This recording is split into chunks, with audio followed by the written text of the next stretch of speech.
बहुत जल्द दुनिया बदलने वाली है। आपका काम करने का तरीका बदलने वाला है।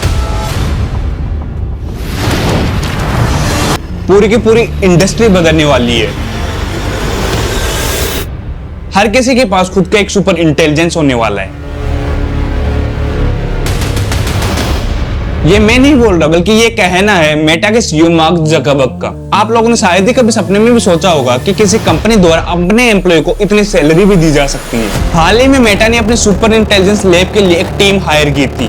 जितनी चर्चा इस सुपर इंटेलिजेंस लैब की नहीं हो रही, उससे ज्यादा इस बात की चर्चा हो रही है कि इस सुपर इंटेलिजेंस टीम के लिए जिन लोगों को हायर किया गया है उनको कितनी सैलरी दी जा रही है। आखिर क्या है ये सुपर इंटेलिजेंस लैब? मेटा आखिर क्या करने जा रही है? क्यों इस लैब के बजाय इसके एम्प्लॉय को जो सैलरी दी जा रही है उसकी सबसे ज्यादा चर्चा की जा रही है? और अगर मेटा सुपर इंटेलिजेंस बनाने में सक्सेसफुल हो गया तो हम इंसानों का क्या होगा? आइए जानते हैं इन्हीं सभी सवालों का जवाब आज के इस वीडियो में।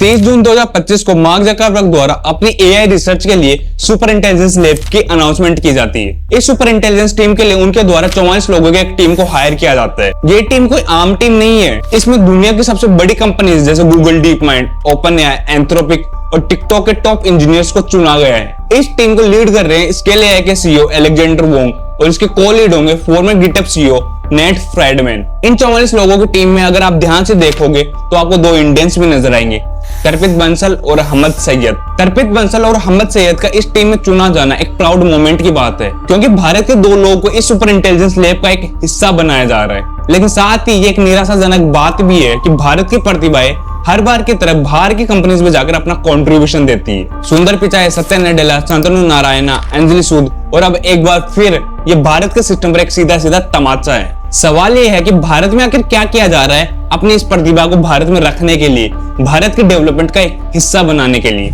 इस लिस्ट में दो नाम जो सबसे ज्यादा हेडलाइंस में है वो है रोमिंग पांग और तरपित बंसल। रोमिंग पांग जो कि मेटा को ज्वाइन करने से पहले एप्पल फाउंडेशन मॉडल के हेड थे और तरपित बंसल जिन्होंने 2022 में ओपन एआई को ज्वाइन किया था और इसके ओ सीरीज मॉडल में अपना एक अहम कंट्रीब्यूशन दिया। अब जो मैं आपको बताने वाला हूँ वो सुनकर आपके होश उड़ जाएंगे। मेटा की इस सुपर इंटेलिजेंस लैब को ज्वाइन करने के लिए रोमिंग पांग को $200 मिलियन यानी कि लगभग 1600 करोड़ रुपए और तरपित बंसल को $100 मिलियन यानी कि लगभग 800 करोड़ रुपए एज ए सैलरी के रूप में दी जाएगी। असल मायने में देखा जाए तो ये हाईएस्ट कंपनसेशन एवर माना जा सकता है किसी भी कॉर्पोरेट जॉब के अंदर। यहाँ तक दुनिया के कई मेजर बैंक के सीईओ को इतनी सैलरी नहीं दी जाती जितनी सैलरी इन दोनों को दी जा रही है। लेकिन सवाल यहाँ ये उठता है कि क्या सच में इनको इतना पैसा सैलरी के रूप में दिया जा रहा है? क्या हर साल इनके बैंक अकाउंट्स में इतने पैसे क्रेडिट होंगे और क्या हर एक टीम मेंबर को इतनी ही सैलरी दी जा रही है? असल में इस पूरे मामले की सच्चाई थोड़ी अलग है।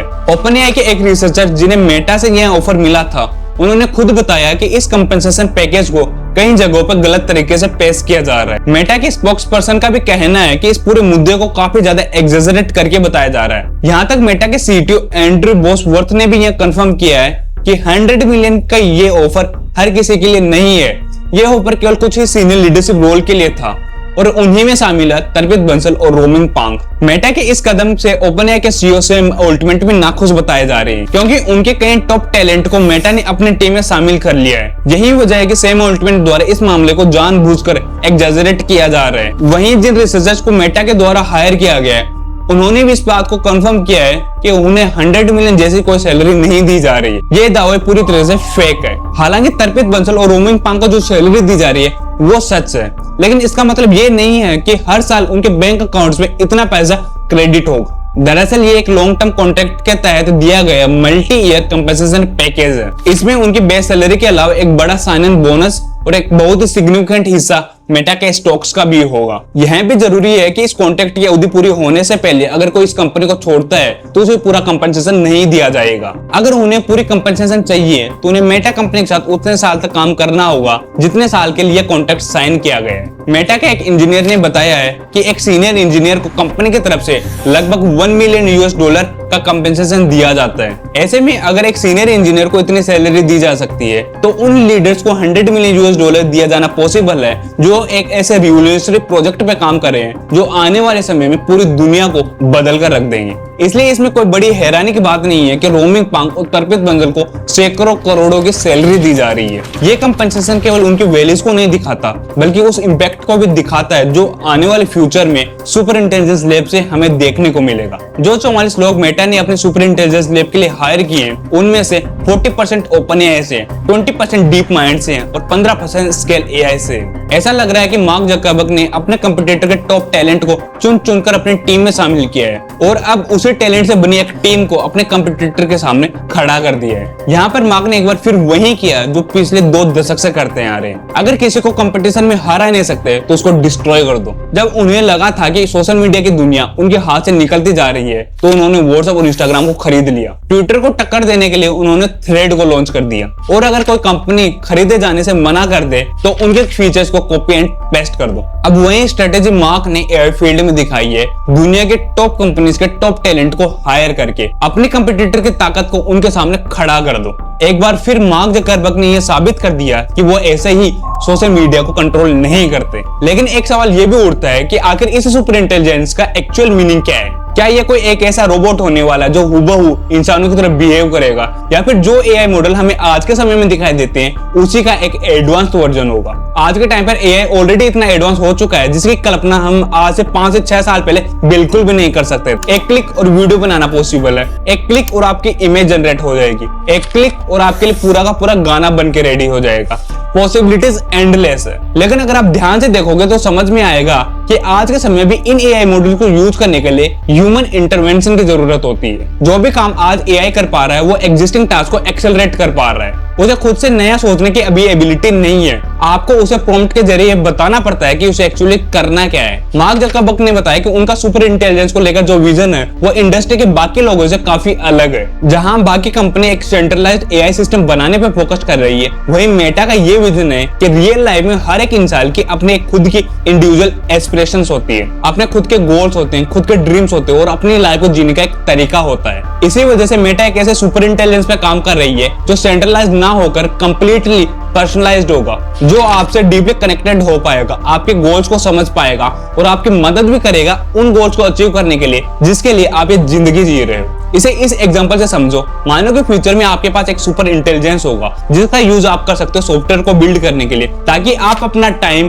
क्रिएटिविटी, इनोवेशन और नए आइडियाज में लगा सको। 200 साल पहले 90% ऑफ द पॉपुलेशन फार्मर्स हुआ करती थी जो केवल सर्वाइवल के लिए जिंदगी जीती थी। लेकिन आज की दुनिया में सर्वाइवल ही सब कुछ नहीं है। लोग अपनी लाइफ में कुछ बड़ा करना चाहते हैं, कुछ ऐसा करना चाहते हैं जिससे लोग उन्हें याद रखें। मेटा का विजन है कि हर एक इंसान के पर्सनल गोल्स को अचीव करवाने के लिए उसके पास खुद का एक पर्सनल सुपर इंटेलिजेंस हो, और फ्यूचर में इसे आपके डेली डिवाइस जैसे कि स्मार्ट ग्लासेस में इंटीग्रेट किया जाएगा ताकि वो आपके साथ हर वक्त कनेक्टेड रहे। ये 2014 में एक मूवी रिलीज की गई थी जिसका नाम था बिग हीरो 6। उस मूवी में हमें दिखाया गया था कि एक ऐसा एआई जो पर्सनलाइज्ड हेल्थ सिस्टम होता है, जो आपकी हेल्थ को आपसे ज्यादा जानता हो। आप इस एआई को मेटा के सुपर इंटेलिजेंस विजन से कंपेयर कर सकते हो, जो न केवल हेल्थ केयर बल्कि एजुकेशन, क्रिएटिविटी, इनोवेशन, स्पोर्ट्स, हर फील्ड में आपकी मदद करेगा। लेकिन जितनी फ्यूचरिस्टिक और एक्साइटिंग टेक्नोलॉजी लग रही है उतने ही बुरे इसके कॉन्सिक्वेंसेस हो सकते हैं। जैसा कि मेटा ने खुद बताया है कि वो एक ऐसा सुपर इंटेलिजेंस बनाने वाले हैं जो आपको आपसे ज्यादा जाने, तो इसके कॉन्सिक्वेंसेस इतने बुरे हो सकते हैं जिसकी आप कल्पना भी नहीं कर सकते।